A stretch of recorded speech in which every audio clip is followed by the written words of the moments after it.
Huwag mong husgahan ng isang tao bisa uri ng kanyang trabaho. Katulong man yan, karpintero, basurero, o kahit ano pa ang trabaho, basta marangal.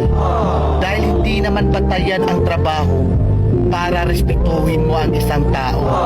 Dahil ang buhay, kailangan natin ng diskarte para umasenso. Aanin mo ang diploma kung wala kang respeto sa kapwa. Kaya tayong lahat ay pantay-pantay lang. Tayong lahat ay may karapatang tratuhin ng tama kahit walang pinag-aralan.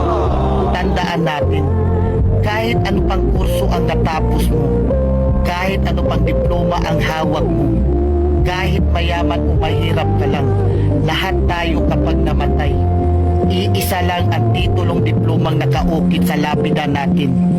Rest and peace.